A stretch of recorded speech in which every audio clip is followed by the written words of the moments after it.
What's the best way to deal with the disappointment we experience from continual letdowns or unfulfilled dreams?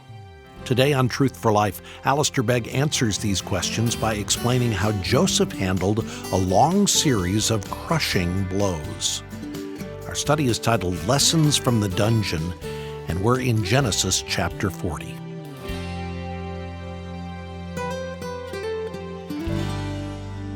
Now, the fourth lesson that we learn from the dungeon is the other side of the coin. It lifts our spirits a little because we move away from preparing for death to celebrating life. Indeed, celebrating a birthday. Have you had a birthday lately? Have you had a birthday in the last year? If you haven't, then the previous point is probably more significant than you realize.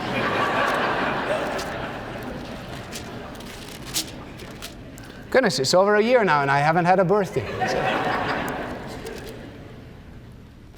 Christians of all people ought to be able to have parties. Really good parties. Not mediocre, boring parties, fantastic parties. I mean, Christians should not be party animals, but they should be party somethings, and especially birthday parties. Let me explain to you. I've been thinking about this. Verse 20 of Genesis 40, now the third day was Pharaoh's birthday. And he gave a feast or a party for all his officials. He was celebrating life. His birthday was quite an event. It was particularly for two individuals, one who had his head lifted up to stay up, and the other one who had his head lifted off. Pharaoh gives the party for his officials. The officials don't give the party for Pharaoh. I just want to make the point in passing that birthdays provide us with a unique and an annual opportunity for thanksgiving. Now, every day of our lives provides the same, but in a special way, one day out of the year, we have the opportunity to pause for a moment and marvel at God's goodness and provision for us. To celebrate the gift of life itself, whatever it may bring, and with whomsoever I spend it. I thank you.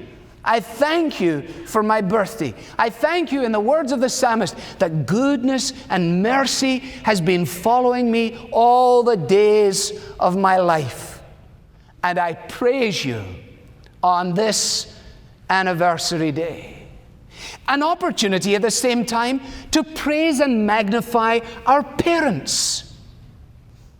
That in the providence of God, He put things together in such a way in my own life that some wee guy called John at a church picnic finds a girl called Louise, is struck by her animated commitment in the sport events, is struck by the hilarity of her laughter, and says, you know, I fancy her, and gets close and closer and closer, and so close, they start producing offspring.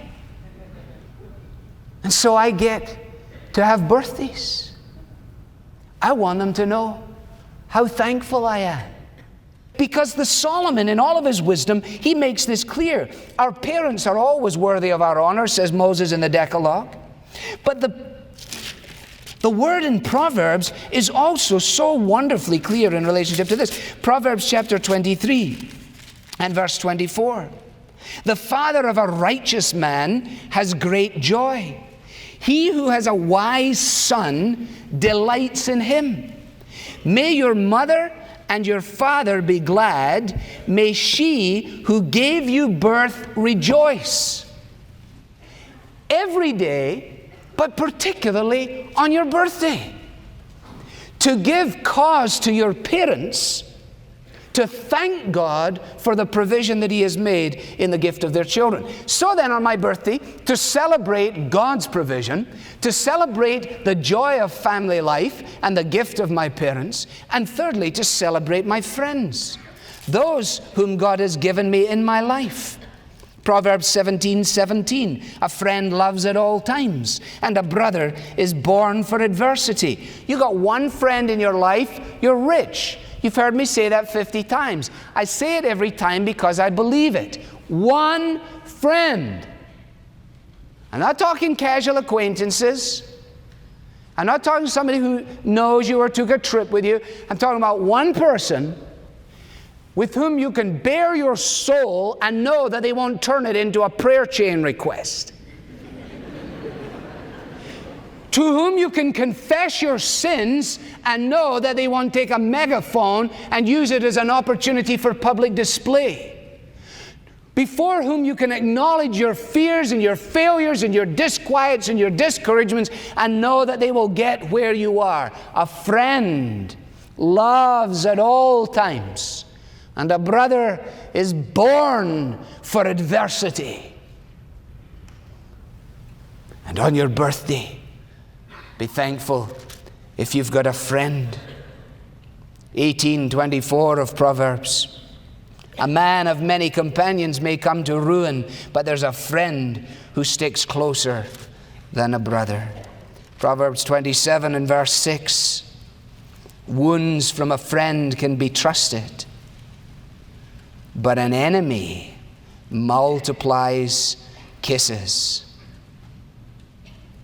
So then, on our birthday, we ought to celebrate the fact of our existence, our preservation, our family, our privileges, our joys in earthly pilgrimage. Our birthdays are not to be a morbid preoccupation with bones.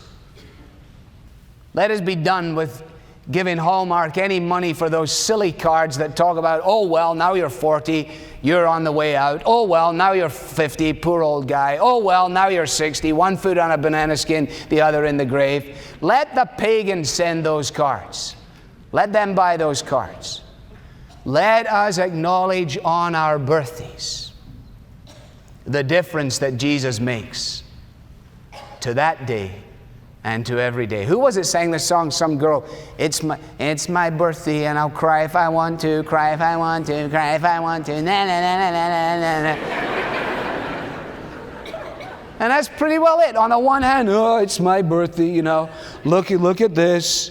Look at this. Look at this. Look. Or on the other hand, it's my birthday. Hey, look at all my stuff. Do you see the stuff? John Calvin, he hits it right on the head, as he is wont to do. Such is the depravity of the world that it greatly distorts those things which formerly were honestly instituted by our fathers into contrary corruptions. Now there's a sentence for you. What he is saying is this: things that started off good, we fouled them up. Thus, by a vicious practice, it has become common for nearly all to abandon themselves to luxury and wantonness on their birthday. To abandon themselves to luxury and wantonness on their birthday. What do you want for your birthday, Dad? I want a kiss, I want a hug, you know, I want 6 Snickers bars. I don't know. Nothing much, right? Because when you pare it down to the essentials,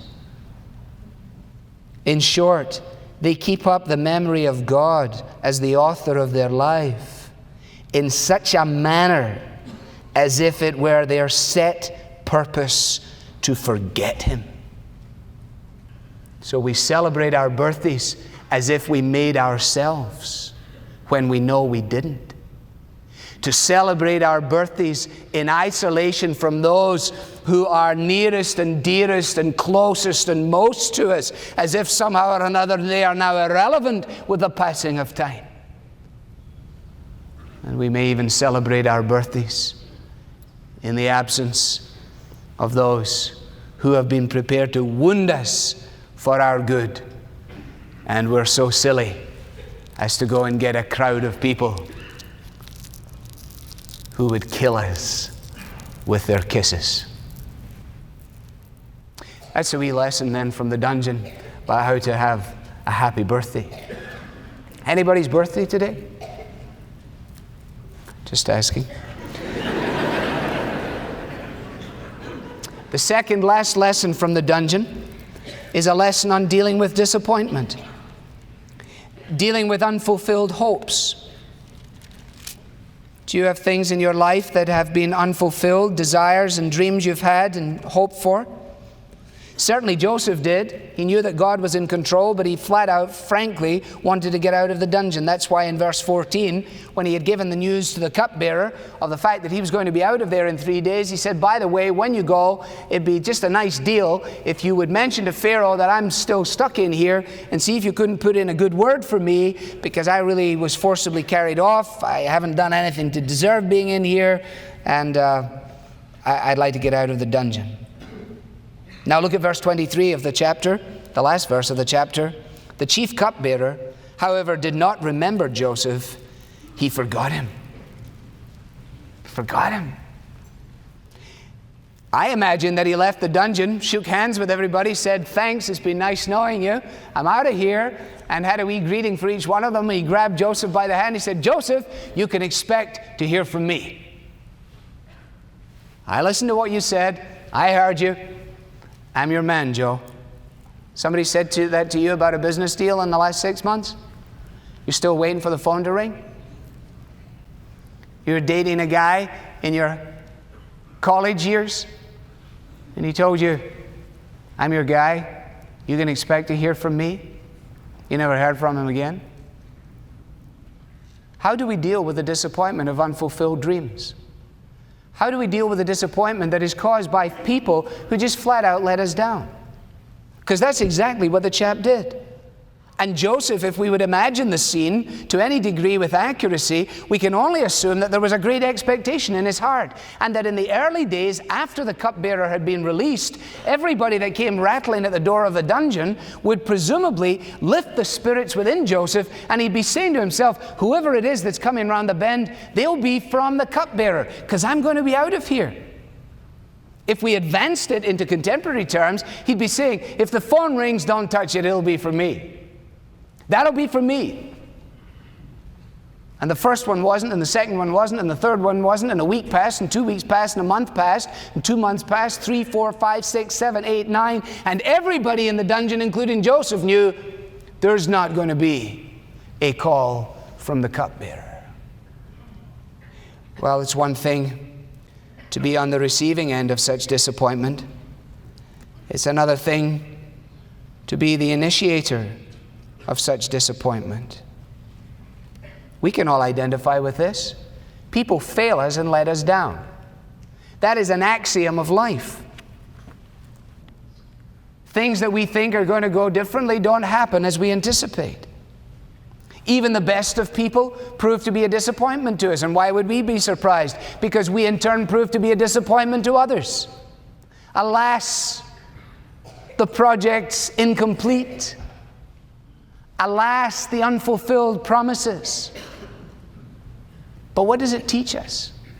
It teaches us an essential truth of life, expressed graphically in the words of Jeremiah when he says, cursed is the one who trusts in man, who depends on flesh for his strength. If you're relying on a man or on a woman, you're relying on the wrong thing. You say, oh yeah, but I'm relying on my wife. It's okay to rely on my wife. Well, yes, it is within a certain framework, but ultimately you're relying on God. Why? Because your wife can't breathe unless God gives her the breath to breathe. So our reliance is on God. People are secondary causes of His provision for us, but God is the ultimate occasion of our praise, and He's the ultimate source of our confidence.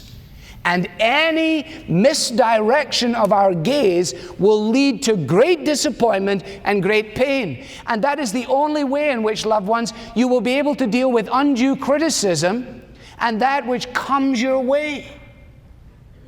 The hymn writer says with great realism, some will love thee, some will hate thee, some will praise thee, some will slight. Cease from man and look above thee, trust in God, and do the right. And that was another time that Joseph had to learn the lesson. How many times was he going to learn it? He relies on his dad, and his dad sends him on a journey, and he doesn't see him for another 20 years. He relies on the fact that his brothers might have changed their minds, and maybe they were speaking to him. They strip him bare and throw him in a hole in the ground and sell him into a relationship in Egypt. He relies on the potential of Potiphar, who now has taken him under his control and given him freedom in all the house. And suddenly he's on the receiving end of unjust accusation, and he's thrown once again into a foul dungeon. And in the foul dungeon, he says to the cupbearer, now when you get out of here, look after me. I'd like to get out of here too. And he is forced to believe that he'll do it, and he doesn't do it. And what does he have to learn all over again? The same thing that you and I have to learn all over again. The final lesson from the dungeon, which is this: learning to rest in God's faithfulness. Learning to rest in God's faithfulness. He is the only unfailing one. He is the only one who is true to His word on every occasion. Some trust in chariots, some in horses. But says the psalmist, we trust in the name of the living God. It appeared to Joseph that he had been forgotten. He had been forgotten by the cupbearer, but he had not been forgotten by his Lord and Master. Have you been forgotten by someone in your life? Have you been forgotten by someone in the immediacy of these last few days? You feel as though you've taken a spike to your shins in the run of life. You feel as though you've taken one too many elbows to your rib cage. When is it where you disrobe for the evening? Your body is battered by friendly fire from those around you. What do? Look away from man. Look up.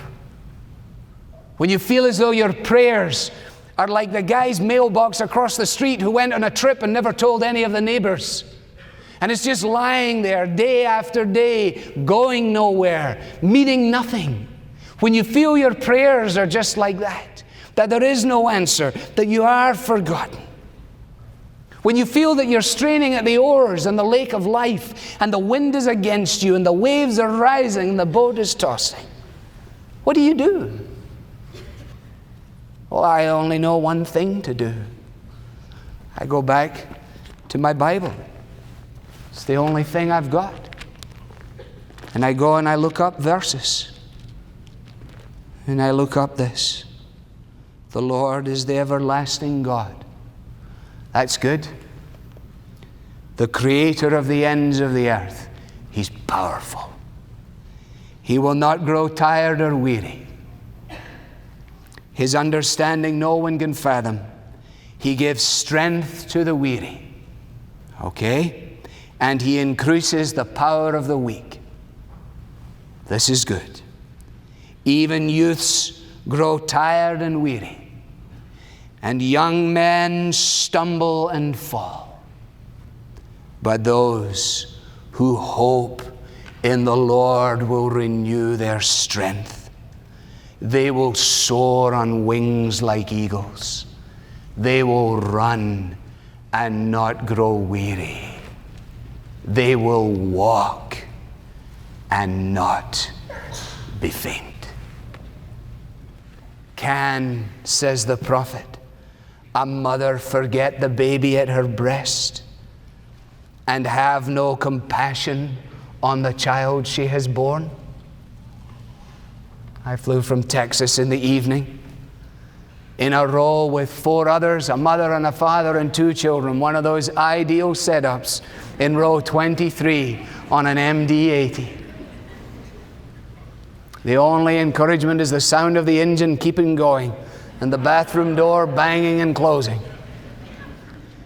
But actually, apart from public perception, I love to be in the row with those wee ones.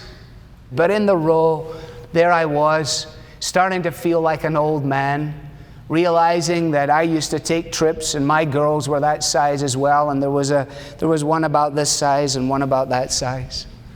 And the weest one was closest to me and closest to her mom. And her mom said, we're going to fly, and would you like to look out the window, and would you like to sit in your seat? No. Well, you're going to sit in your seat. And so it went.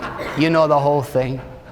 And then eventually, in the course of it all, she gathers this wee thing up, and she brings her in against her breast and nestled in underneath her chin. And the wee girl falls sound asleep with her face all mashed up like that. When she finally woke up, they had to kind of bring her face back into, sort of rework it. And I thought, what a wonderful, wonderful, wonderful picture.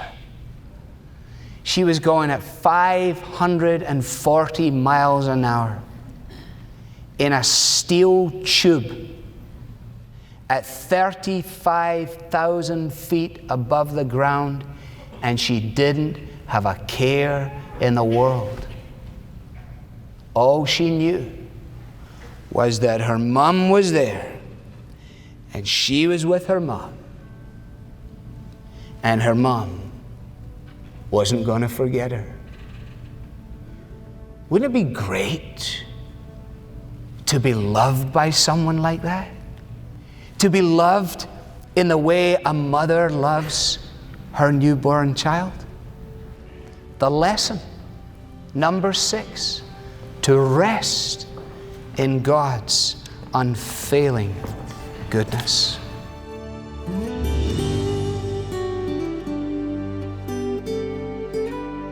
Resting in God's unfailing goodness. That's the amazing story of the gospel from today's message titled Lessons from the Dungeon. You're listening to Truth for Life with Alistair Begg. The amazing gospel message that I just referred to is the good news we share on Truth for Life. This program, along with our free online library, reaches a vast global audience every day, and that's because of your faithful giving. As you know, Truth for Life is funded by your support. So, on behalf of the many listeners from all around the world who benefit, thank you for your support. As 2020 quickly comes to a close, would you reach out to us with a generous one-time gift so that we can end this year fully funded? When you do, we want to invite you to request the book Checkbook of the Bank of Faith, written by the great Prince of Preachers, Charles Spurgeon. That title comes from Spurgeon's analogy that God's promises are like checks. They're given in the present, but they guarantee fulfillment in the future. Whether you're experiencing a season of blessing or you're struggling through a difficulty, Checkbook of the Bank of Faith will comfort and encourage you to rest solely in God's promises. You'll also love how this book has been creatively formatted to resemble a checkbook. With one page dedicated to each reflection, this leather-bound book is compact. It fits anywhere easily, makes it ideal for taking it with you wherever you go. You can request one of these for yourself when you donate today and purchase extras at our cost to give as Christmas gifts. Simply tap on the image that is on the mobile app or visit truthforlife.org. If you'd prefer, call 888-588-7884. Let me remind you, if you've benefited from Alistair's study of God's providence through difficulty, the series titled My Times Are in Your Hands, you'll be greatly helped by a brand new study guide our team has prepared to accompany this series. The 12 sessions are perfect for a small group to go through together in the new year, or you can work through these sessions on your own. It's a great opportunity to apply Alistair's teaching in this study to your personal situation. You can also purchase the study guides individually or bundled together with the USB of the complete audio series, My Times Are in Your Hands. Find out more at truthforlife.org/store or click the image you see in the mobile app. I'm Bob Lepine. Thanks for joining us for the conclusion of our message titled Lessons from the Dungeon. Listen again tomorrow as we turn to Mark's Gospel to find out what it means to follow Jesus even when the storms of life are raging around us. The Bible teaching of Alistair Begg is furnished by Truth for Life, where the learning is for living.